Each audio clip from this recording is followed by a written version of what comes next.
آگے بڑھیں اور بات کریں۔ چیئرمین پیپلز پارٹی بلاول بھٹو زرداری کہتے ہیں جسٹس قاضی فائز عیسیٰ اور جسٹس منصور علی شاہ میں سے کوئی بھی آئینی عدالت میں جائے، مجھے کوئی مسئلہ نہیں۔ کہا عدلیہ کی تاریخ ہے، ایک پی سی او کے تحت حلف جائز، دوسرے کے تحت نہیں، ایک مارشل لا جائز، دوسرا نہیں۔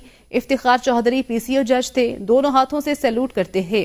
آئینی ترمیم کی جدوجہد موجودہ چیف جسٹس کے لیے نہیں کر رہا، میرا نہیں آپ کا ایجنڈا کسی خاص شخصیت کے لیے ہو سکتا ہے۔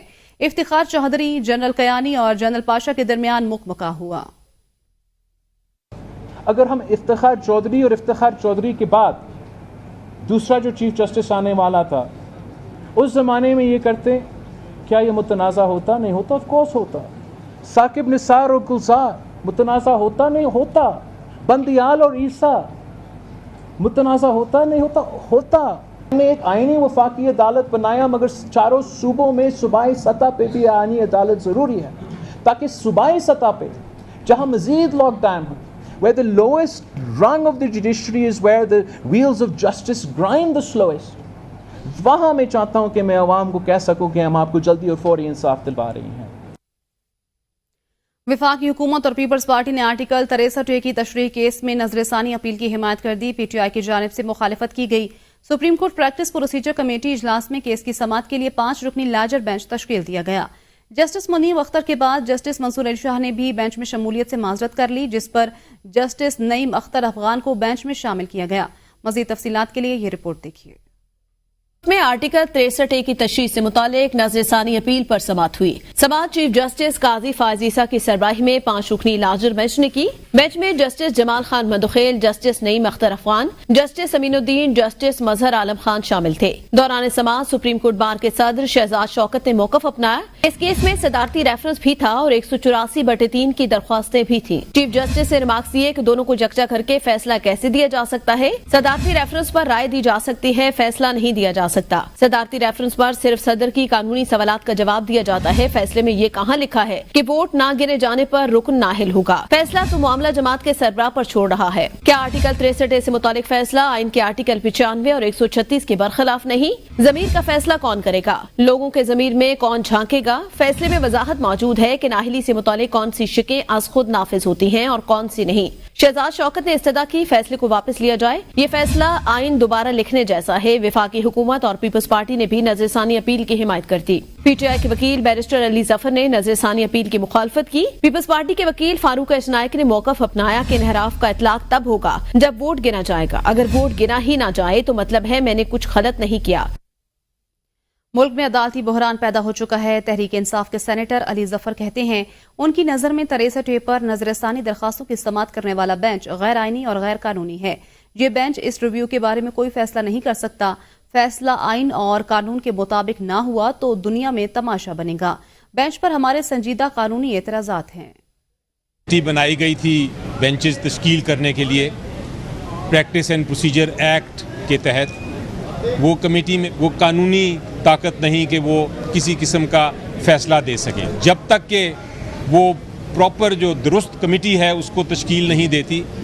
میری نظر میں یہ بینچ جو ہے وہ غیر آئینی غیر قانونی ہے اور اس کا کوئی بھی فیصلہ جو ہے میری نظر میں یہ میرا نقطہ ہے وہ کوئی بھی فیصلہ جو ہے وہ یہ نہیں کر سکتی اس ریویو کے بارے میں یہ والا بینچ۔ ہمارے ملک میں آئینی کرائسس تو ہے لیکن اب ایک جوڈیشل کرائسس بھی پیدا ہو گیا ہے۔ بانی تحریک انصاف نے اسلام آباد میں احتجاج کی کال کا اعلان کرنے اور اسٹریٹجی بنانے کی ذمہ داری وزیر اعلیٰ خیبر پختونخوا علی امین کو دے دی۔ اس کے علاوہ کوئی رہنما احتجاج کی کال نہیں دے گا۔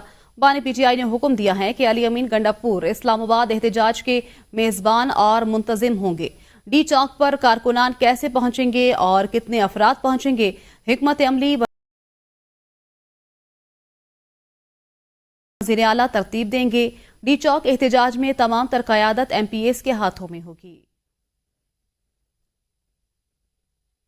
پنجاب کے مختلف شہروں میں دفعہ 144 نافذ کر دی گئی ہے۔ ریلیوں اور جلسے جلوس پر مکمل پابندی عائد کر دی گئی ہے۔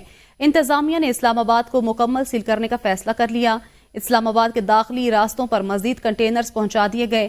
اسلام آباد پولیس نے ریڈ زون کو پہلے ہی سیل کر رکھا ہے۔ 3 سے زائد افراد پر بھی اکٹھے ہونے پر پابندی عائد کر دی گئی ہے۔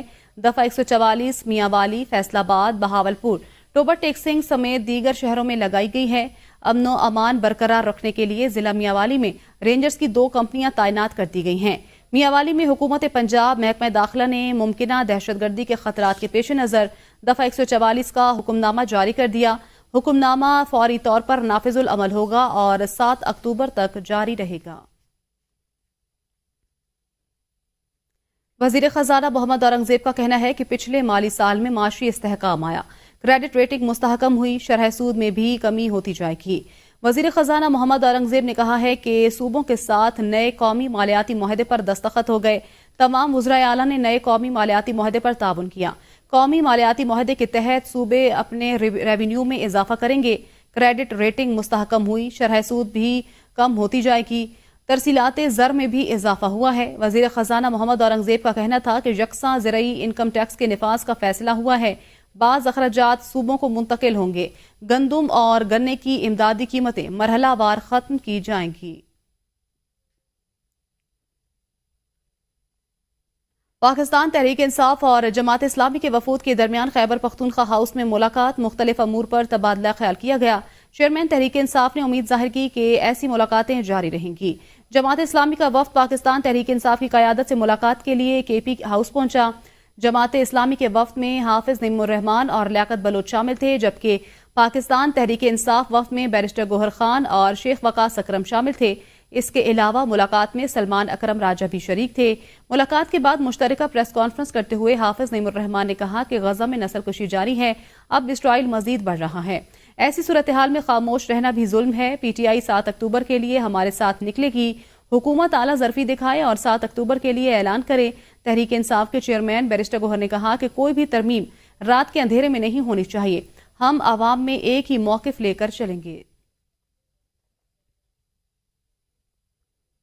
وزیر اعلیٰ پنجاب مریم نواز شریف کا بصارت سے محروم افراد کے احتجاج پر نوٹس، نابینا افراد سے کسی قسم کی سختی نہ کرنے کی سخت ہدایت کر دی۔ چیف سیکرٹری پنجاب زاہد اختر زمان کو بات چیت کر کے مسائل حل کرنے کی بھی ہدایت جاری کر دی۔ وزیر اعلیٰ پنجاب کی جانب سے نابینا افراد کے تشدد سے زخمی پولیس اہلکاروں سے بھی اظہار ہمدردی کیا گیا۔ پولیس کے سر پھاڑنے کے باوجود وزیر اعلیٰ نے نابینا افراد کے ساتھ تحمل سے پیش آنے کی ہدایت کر دی۔ وزیر اعلیٰ نے پولیس کو ہدایت جاری کرتے ہوئے کہا، اسپیشل پرسنز ہیں، ان کے مسائل کا ہمیں احساس ہے، تحمل کا مظاہرہ کریں۔ بصارت سے محروم افراد لاہور فیصل چوک میں اپنے مطالبات کے حق میں دھرنا دیے ہوئے ہیں۔ بصارت سے محروم افراد نے سڑک واگزار کرانے کی کوشش پر پولیس اہلکاروں پر تشدد کیا۔ وزیر اعلیٰ سندھ سید مراد علی شاہ نے چائنیز سرمایہ کاروں کے وفد کی ملاقات۔ چائنیز وفد کی سربراہی China Belt and Road Group mister Wen Xiao کر رہے ہیں۔ وزیر اعلیٰ سندھ سید مراد علی شاہ نے وفد کو خوش آمدید کہا۔ اس موقع پر وزیر اعلیٰ سندھ کا کہنا تھا، کراچی پورٹ سٹی ہے، یہاں پر سرمایہ کاری اہمیت کی حامل ہے۔ سندھ حکومت سرمایہ کاری کے حوالے سے ہر طرح کی سہولت فراہم کرے گی۔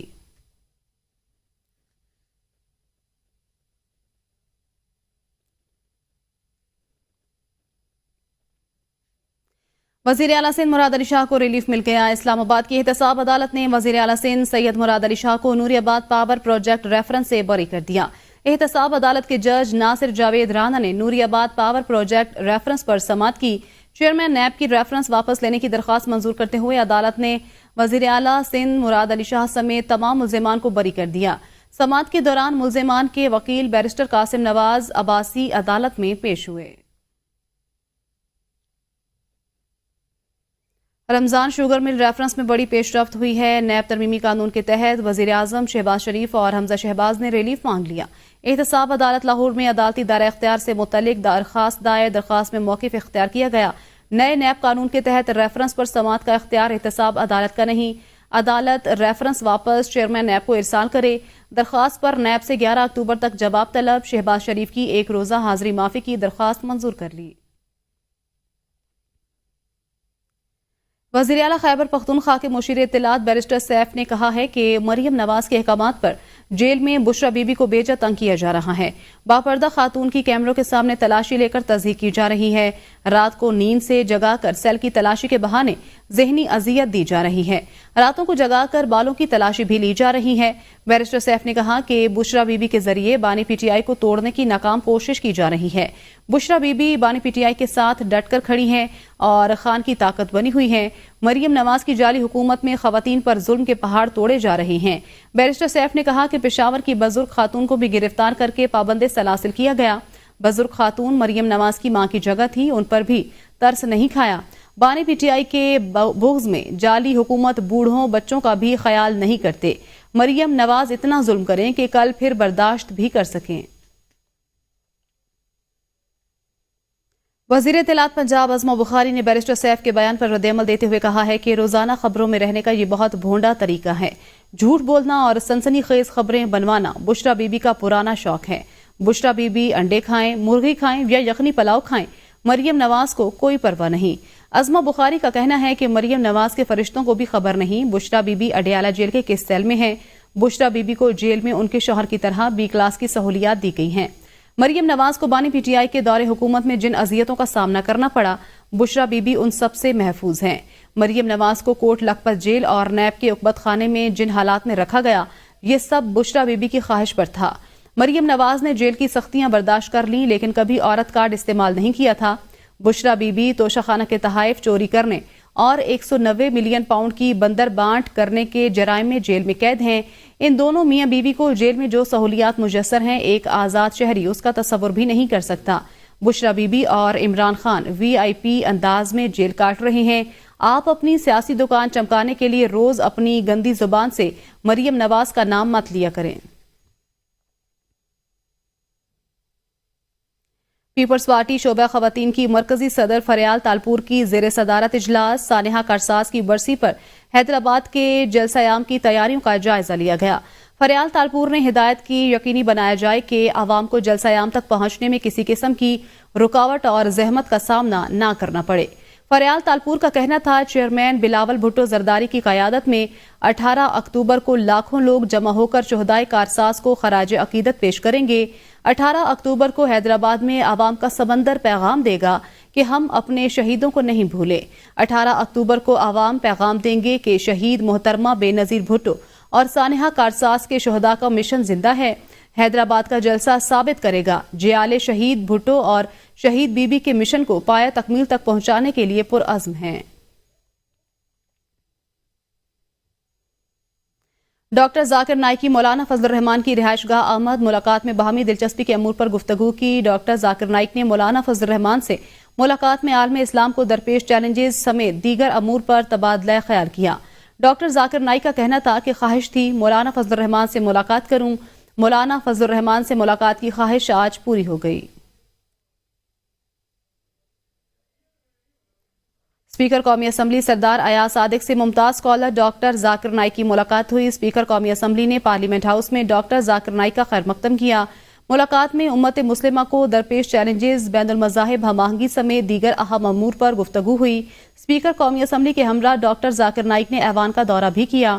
ڈاکٹر ذاکر نائک نے اتحاد، بین المسلمین اور اسلام کے حقیقی پیغام کو دنیا میں پھیلانے کے لیے پاکستان کے کردار کو سراہا۔ انہوں نے کہا کہ پاکستان کے لوگ بہت محبت کرنے والے ہیں۔ امت مسلمہ کو اپنے اختلافات کو بھلا کر قرآن و سنت کی روشنی میں متحد ہونے کی ضرورت ہے۔ اسپیکر قومی اسمبلی نے کہا کہ اسلام مکمل ضابطۂ حیات ہے۔ اسلامی تعلیمات امن، رواداری اور محبت کا پیغام دیتی ہیں۔ امت مسلمہ کو متحد ہونے اور ایک دوسرے کے ساتھ مل کر چلنے کی ضرورت ہے۔ ڈاکٹر ذاکر نائک کا دنیا میں اسلام کے امن اور محبت کے پیغام کو عام کرنے میں کاوشیں قابل ستائش ہیں۔ آئین پاکستان میں تمام شہریوں کو یکساں حقوق حاصل ہیں۔ پاکستان میں اقلیتوں کو ان کے حقوق کا مکمل تحفظ حاصل ہے۔ نیوز اسٹوڈیو سے فی الوقت اتنا ہی۔ دیکھتے رہیے ABN نیوز، کیونکہ ABN ہے قوم کی سوچ۔